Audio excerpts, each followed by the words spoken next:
dónde estás. Bueno, estamos con Juan Diego Encardona, que naciste en el 71, ¿no? Creciste en Villa Celina, hijo de la maestra, cosa que te salvó varias veces, ¿no? Contás en varios de tus libros, ser el hijo de la maestra te sacó de situaciones picantes. Hijo de un tornero, todo ese territorio lo tramaste en gran parte de tu obra, pero en algún lado leí que arrancaste escribiendo letras de bandas, ¿no? Hay un vínculo con el rock barrial de los 90s y que después lo siguiente que escribiste o en paralelo tenía que ver con la poesía y que después llegaron los cuentos, ¿no? Entonces quería arrancar, Juan Diego, preguntándote, porque además en tu último libro publicado, La culpa fue de la noche, empieza el libro con un poema y después hay una serie de relatos, muchas veces relacionados. Pero lo que quería, como para empezar, preguntarte es cómo convive la poesía y, o sea, el poeta y el narrador en vos, cuando escribís. Hola Marina, gracias por invitarme a tu programa, re lindo estar acá en esta radio. Sí, creo que en muchos casos se da una búsqueda medio híbrida, ¿no? Cuando uno es más chico, empieza a escribir, va probando distintos géneros. En mi caso, justamente eso se dio simultáneamente a todo el fenómeno del rock barrial, que muchos barrios del Gran Buenos Aires, sobre todo el sur, del oeste, generaron que muchos jóvenes formaran parte de bandas. Obviamente las canciones tienen letras, yo tocaba la guitarra, tuve alguna que otra banda, así muy amateur, pero medio que aproveché ese momento para escribir letras y se las daba a otros grupos que estaban un poquito más consolidados. Me acuerdo de una banda que se llamaba Pocas Nueces, que le escribí canciones, otra La Guirnalda de Afrodita, todas bandas perdidas en el tiempo. Pero es muy loco porque en Villa Celina esta tradición musical se conserva, sobre todo en ese casco donde yo me crié, de las casas y también en los edificios que dan a la General Paz y a la Richeri. Sigue habiendo muchas bandas de este estilo. Y sabés que algunas de las letras, algunas de esas canciones que escribí allá lejos y hace tiempo, todavía tocan bandas de ahora. Ah, mirá. Por ejemplo, hay una banda que se llama Gente de Barrio, que toca 2 temas míos que los compuse en la década del 90, porque había una circulación muy comunitaria, muy de enseñarse temas, que capaz que no eran canciones que sonaban en las radios, pero sí en las calles, en las veredas. Eso fue algo hermoso que tuvo ese momento del rock, muy proletario, muy de barrio, distinto al de la fundación del rock nacional, donde había muchos músicos, muy buenos músicos, incluso que habían estudiado música de conservatorio, ¿no? Uno piensa en Charly García, Lito Nevia, en Santa Olalla y en tantos músicos de renombre. Pero los pibes de los 90, y para mí esa precariedad es parte de la riqueza del fenómeno, son chicos que están aprendiendo a tocar la guitarra en las zapadas. Uno le enseña al otro y con 3, 4 acordes de forma muy básica se ponen a mirar el entorno y ahí se ve un poco el momento del barrio, de la Argentina. Sí, las drogas, el alcohol, la cultura de la esquina, pero también la fábrica que se está cerrando, el que vuelve del trabajo, como en la canción Homero de Viejas Locas. Y en ese momento, bueno, yo tenía 20 años y viví de cerca todo eso y ahí empecé a escribir. Ese fue el comienzo. Obviamente las letras de canciones tienen una métrica y eso en un punto implica un corte de verso similar a la poesía. Por eso escribí también muchos poemas. No me acuerdo, yo creo que ya hacia el 98, 99, casi 2000, empecé con los primeros cuentos. Yo ya tenía 28, 29 años, o sea, no era tan chico. Y a partir de ese momento fue escribir un montón de narraciones. ¿Ya estabas en Puan? No, sí, había pasado por Puan en el año 95, después abandoné y tuve un momento muy hippie en mi vida y me fui de mochilero a todas partes por la Argentina con una novia, Ana, que fue mi primera novia, y con ella nos fuimos a Ushuaia, a Dedo, a todas partes y vendíamos objetos maravillosos, como el nombre de mi primer libro, que eran artesanías, y ahí dejé, fueron varios años que dejé. Y en los 2000 volví a la facultad y ahí cursé 3 4 años, hice unas 20 materias. No terminé la carrera, pero hice muchas materias. Y ahí sí, ya estaba escribiendo narrativa full, pero todavía no el mundo Villa Celina. Eran otro tipo de relatos. Algunos de esos los rescaté y se publicaron en mi libro La cárcel del fin del mundo.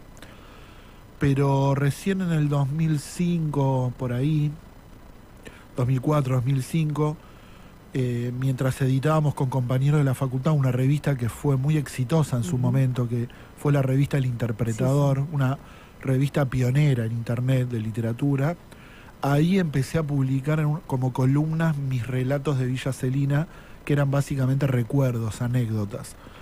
Y bueno, el camino se hace al andar, un poco la escritura te lleva, y en un momento se armó un libro, y después un libro trajo otro, y se convirtió en un universo.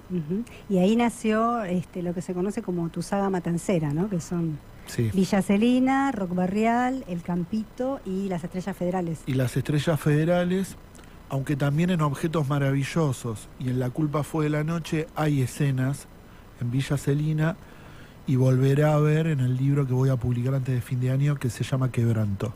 Vos sabés que leía también en otra de tus últimas entrevistas que señalabas algo así como que La culpa fue de la noche era bastante como más autobiográfico, algo por el estilo.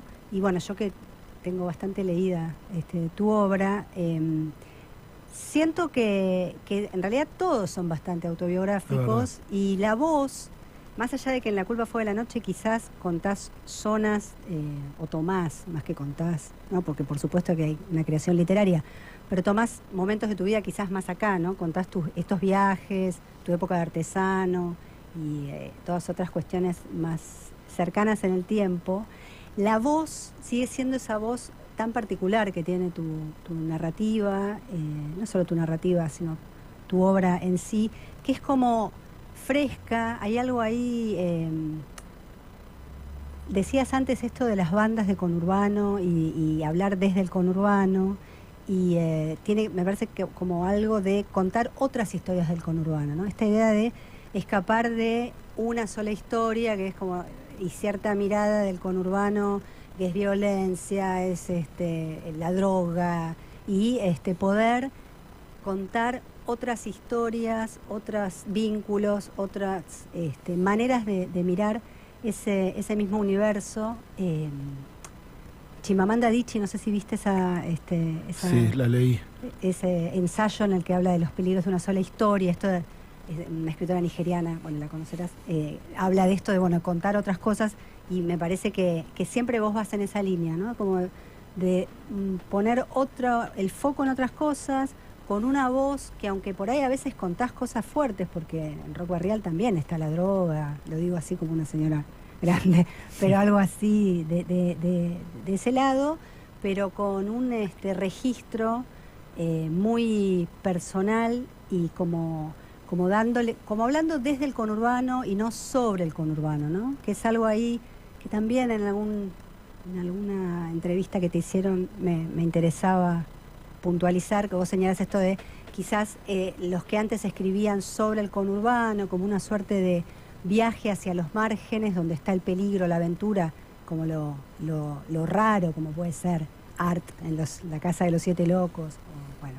Marechal, y no, tomar la voz desde el propio conurbano para contar esas cuestiones y para tramar un territorio como el que tramás vos, que me parece siempre está esa línea bastante autobiográfica, ¿no? Es verdad, sí. Sí, muchas veces tomo lo autobiográfico, pero enseguida lo mezclo con los géneros.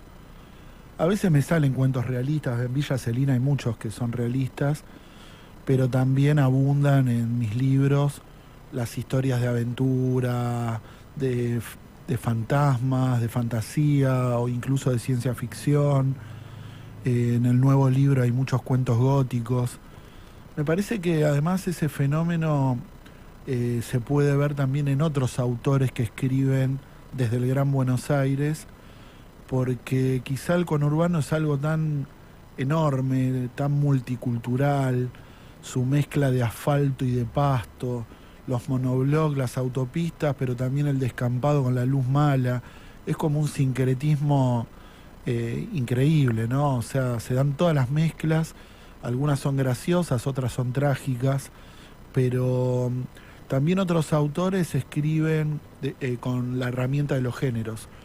Han narrado el conurbano con el terror, con el cómic, con el policial, con la ciencia ficción.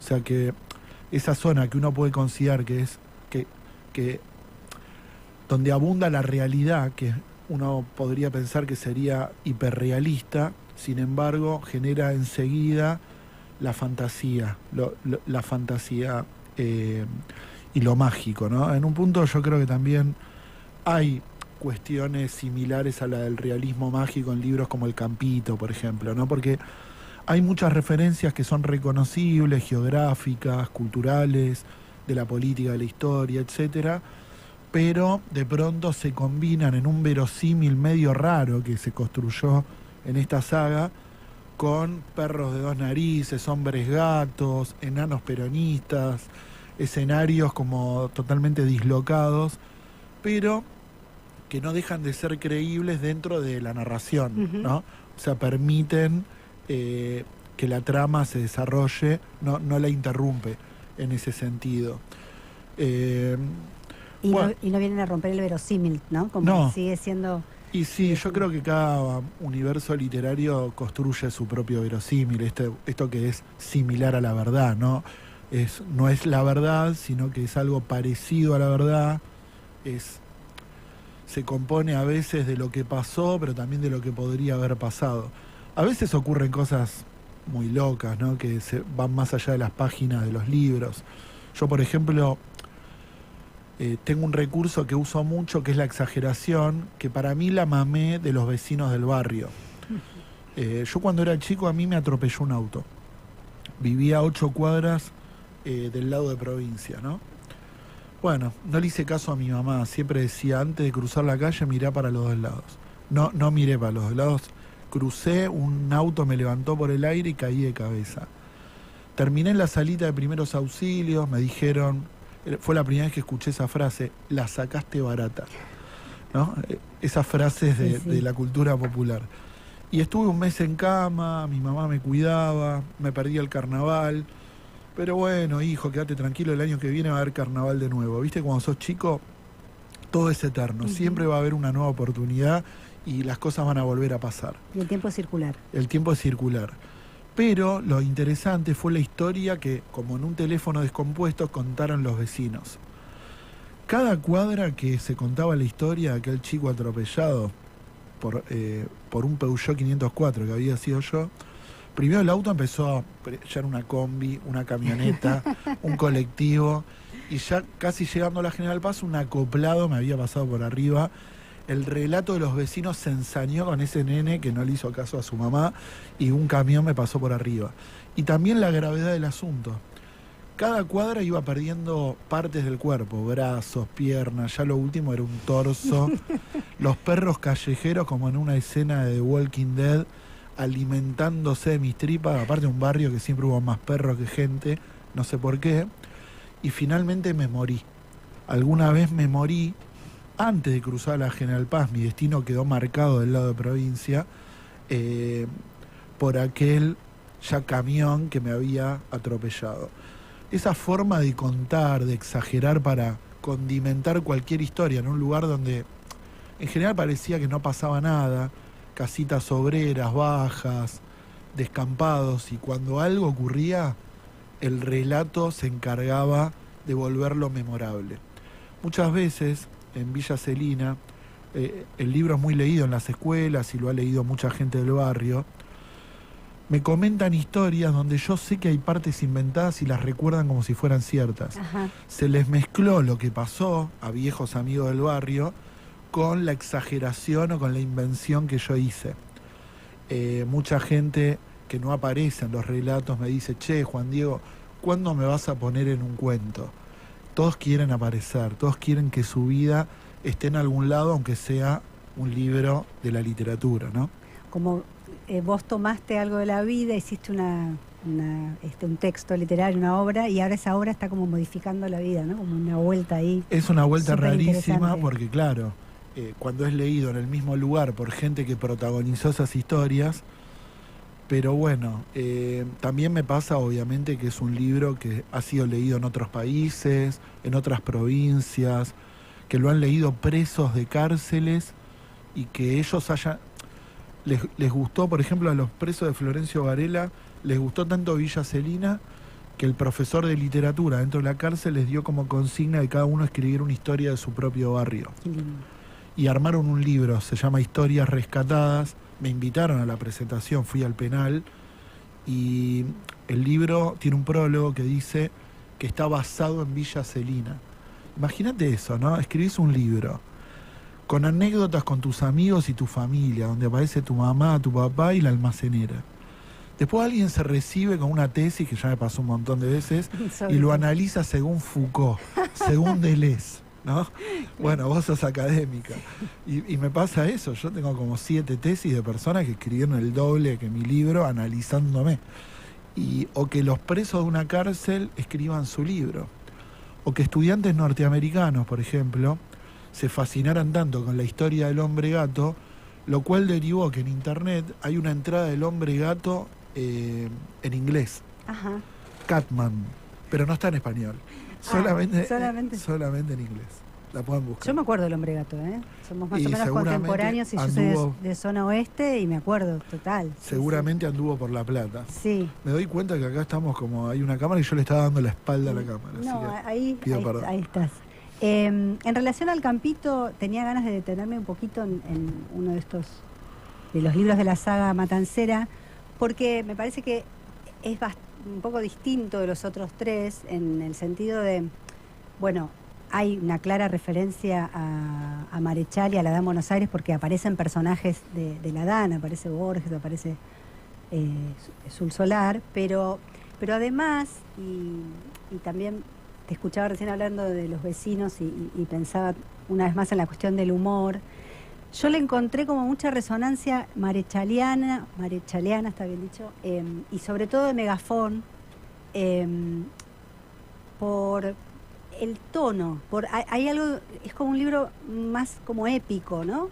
Y como cierta voz algo burlona, ¿no? Y ahí cuando digo marechaliana me refiero a eso, que también me parece súper luminosa, ¿no? La manera, más allá de la cuestión de el género como instrumento para poder aprender el conurbano, ¿no? Que también en algún lado decías es como realismo mágico el conurbano, y bueno, por ahí los géneros, el policial, la fantasía, es como una manera, una herramienta para entrarle por algún lado. Pero en particular en el Campito, yo sentí como mucha resonancia de eso, y en esa línea te quería preguntar sobre tus influencias literarias, tus lecturas de formación, y sobre también qué estás leyendo ahora, ¿no? Sí, en el Campito yo tenía 2 modelos. Estuve 2 años escribiendo el libro. En el medio también iba escribiendo algunos cuentos de rock barrial, pero tenía 2 modelos en la cabeza, que eran Marechal y Rulfo. Por un lado, todo eso que vos comentaste, es verdad, esa aventura, por momentos graciosa, pero también con muchas intertextualidades. Después de Villa Celina quise armar un libro, bueno, siguiendo la línea de la épica peronista, porque en Villa Celina hay muchos temas. Está el rock, está el fútbol, la religiosidad popular, y son líneas que se desarrollaron en otros libros, ¿no? El mundo de las fábricas, del trabajo, que se aparece, bueno, ya como decadencia en las Estrellas Federales, pero también un poco en rock barrial. Y bueno, yo sobre todo de Marechal tenía eso de mezclar, ¿no? Quería traer a mis amigos de la literatura a que vengan a tomar una birra a la esquina con los pibes, ¿no? Por eso aparece, no sé, Stardo Sain, de los Siete Locos, que por fin logra hacer La Rosa de Cobre, algo que no puede hacerlo ni en los Siete Locos ni en los Lanzallamas. Gracias a las aguas residuales de la cuenca Matanza, tiene unos líquidos muy especiales, como una especie de fórmula imprevista para su galvanoplastia. Y en el campito hay campos de rosas de cobre, ¿no?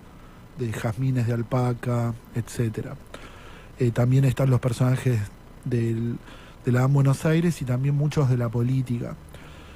De nuevo ahí era armar una mezcla de cosas, pero también lo tenía Rulfo en la cabeza, esa Comala que era bastante rural, polvorienta, llena de voces, de fantasmas.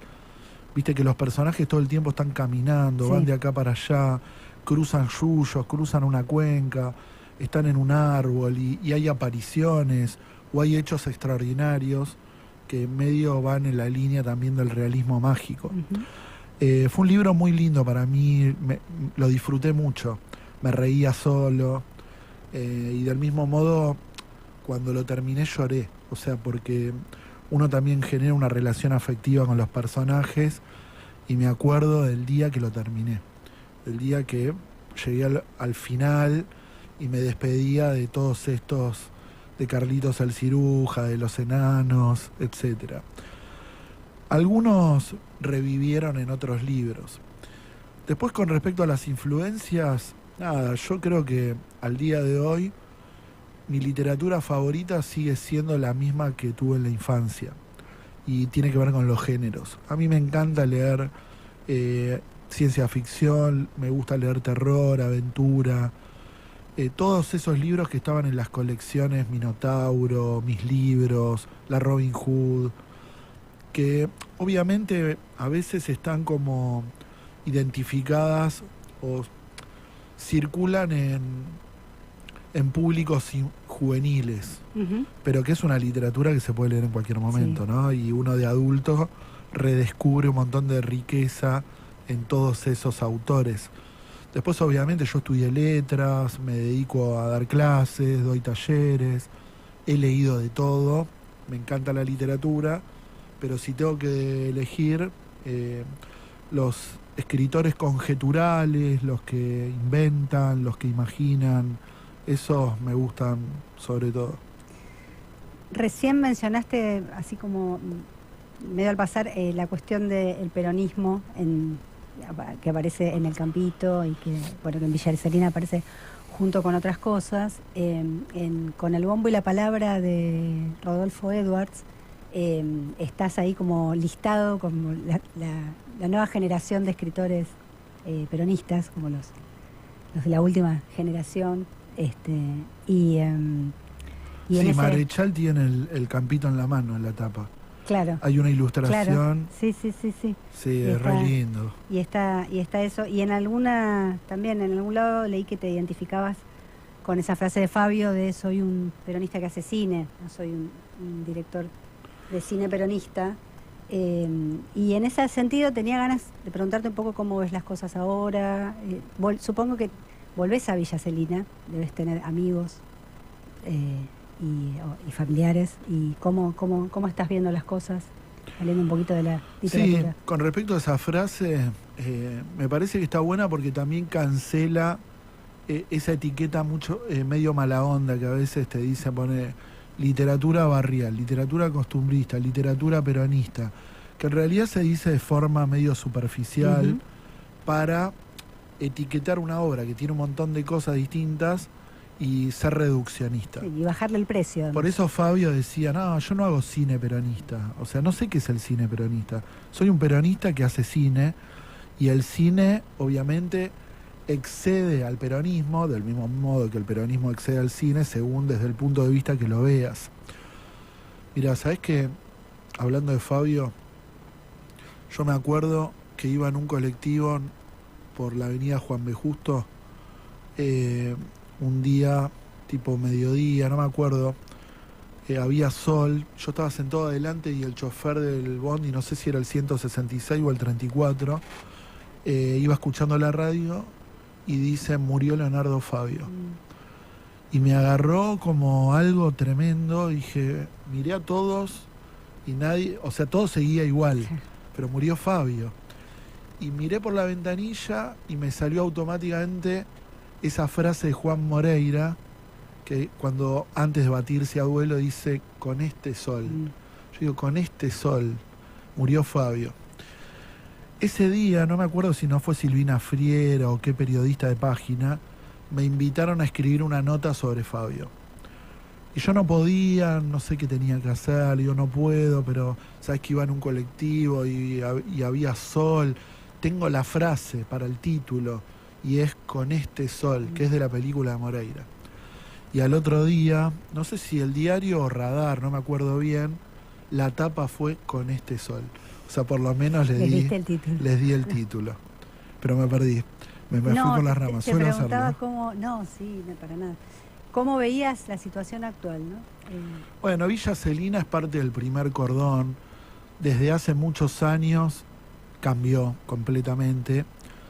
Obviamente a mí me da nostalgia aquel barrio que era semirural, porque para mí fue un paraíso infantil, que a una cuadra de mi casa había descampados que se extendían kilómetros, sin exagerar, que iban por atrás del mercado central, donde había animales, había perdices, cuises, liebres, donde íbamos a pescar ranas, donde jugábamos con mis amigos como si fuéramos chicos medio de campo. Ya cercanos al río de Matanza, muchos cañaverales. Éramos como Tom Sawyer y Huckleberry Finn a orillas de nuestro Mississippi suburbano y contaminado.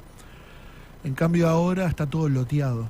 O sea, aquel pueblito donde todos nos conocíamos, hoy es una localidad de más de 100.000 habitantes. Eso ya generó un cambio sustancial. Ya no es el barrio chico, ¿no?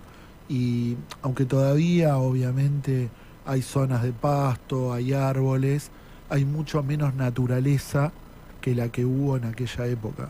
Para mí ahí se loteó compulsivamente, y bueno, se perdieron muchas zonas que hubiera sido lindo mantenerlas así.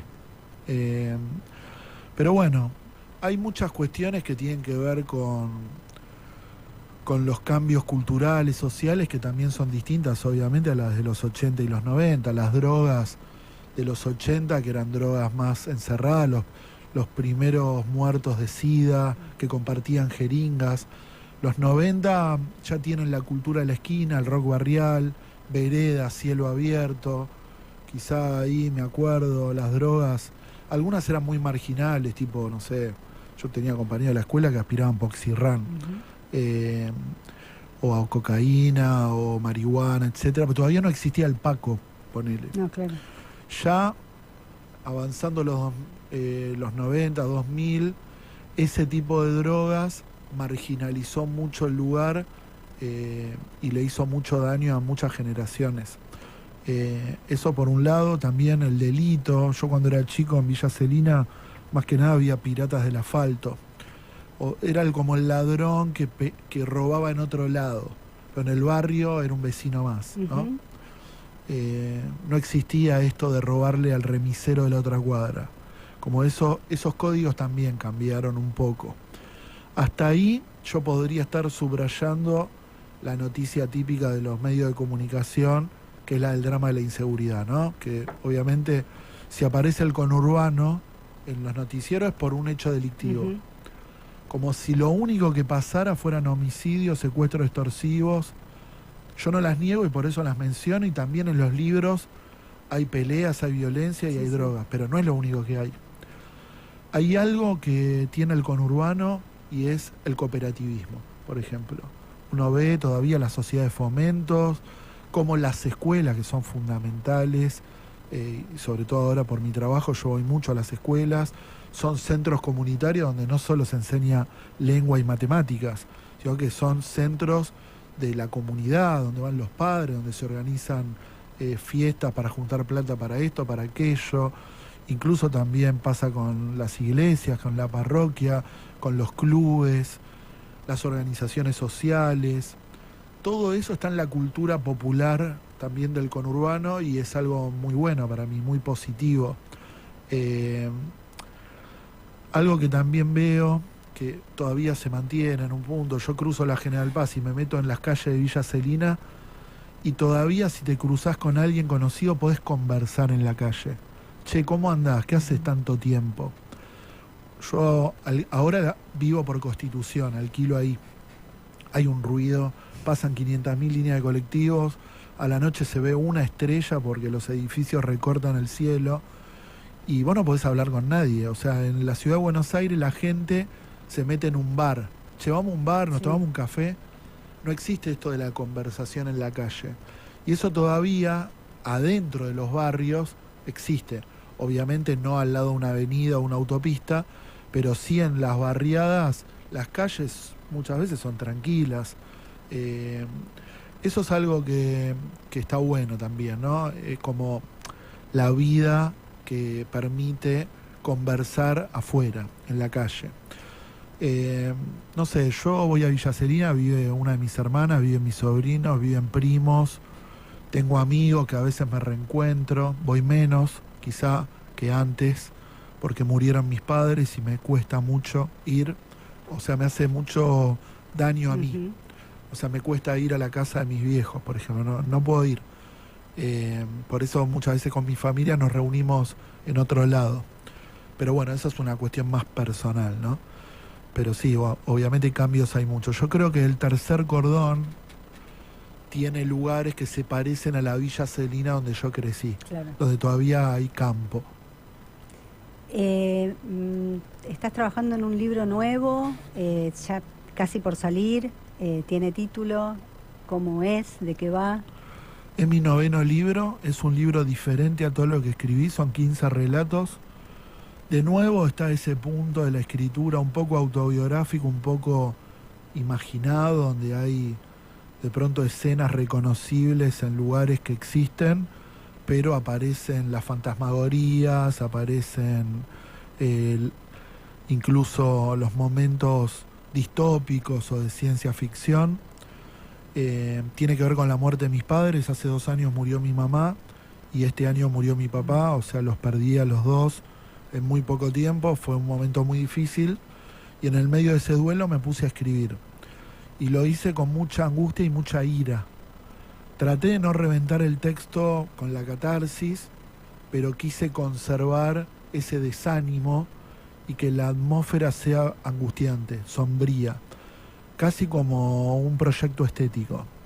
Y bueno, sí, quise escribir el libro más triste del mundo. Se murió mi mamá y ahora quiero que todo el mundo llore. Algunos relatos son muy duros. Por ejemplo, el primero, que lo leyeron algunas personas, casi todos lloran. Y bueno, después quizás los primeros relatos son los más realistas, cuentos de hospital, son más difíciles. Y después va evolucionando hacia los relatos quizás más parecidos a los anteriores, donde hay andanza, donde los personajes van atravesando distintas peripecias, donde hay mucha acción. Yo escribo mucho así, con acción, tengo ese punto de la aventura y pongo a los personajes todo el tiempo en movimiento, ¿no? Van interactuando y van sometiéndose a distintos conflictos. Así que en un punto es un libro parecido a los otros, pero distinto en cuanto al tono. Este tiene un tono totalmente triste. En cambio, en la saga Matancera, la de Villa Celina, yo creo que hay una literatura de felicidad. Porque aunque aparece la violencia a veces, la marginalidad, los seres queridos que están vivos le dan a ese protagonista, que es el alter ego, una épica feliz, como de contención. En cambio acá es un libro totalmente huérfano, desamparado. Villa Celina está destruida, o sea, murieron mis padres y se destruyó el barrio. No queda nada y y ahí se retoma un poco lo que ocurre en un libro anterior, que es Las Estrellas Federales, donde también se narra un poco la destrucción de la zona después del cierre de las fábricas en la década del 90. Sí, mientras tanto, ¿cómo se llama? ¿Tiene título, se puede decir? Quebranto. Quebranto. Tiene, en breve, ya llega. Sí, ya está todo, está la tapa, está la contratapa, que puede llegar a ser prólogo, que me lo escribió un amigo que es I. Acevedo, un gran escritor, y bueno, también tiene tapas de Ariel López 5 o B, nunca me acuerdo si es un 5 o una B, que es el mismo que me hizo la tapa del Campito y de Las Estrellas Federales. Bueno, y mientras tanto seguís dando talleres y viajando por toda la provincia, mientras... Yendo a escuelas, haciendo actividades de promoción de la lectura con el plan de lectura y escritura de la Subsecretaría de Educación de provincia, donde laburo actualmente. Así que, bueno, medio en una rueda muy constante, pero en las escuelas. Siempre en la aventura, siempre en la peripecia y viaje. Peripecia, es como los libros, pero también en la vida real, sí. Bueno, Juan Diego, muchísimas gracias. Esperamos Quebranto con ansias y gracias por venir. Bueno, si están tristes, si andan mal por algo, no lo lean porque le va a ser peor. Gracias, Marina, por invitarme.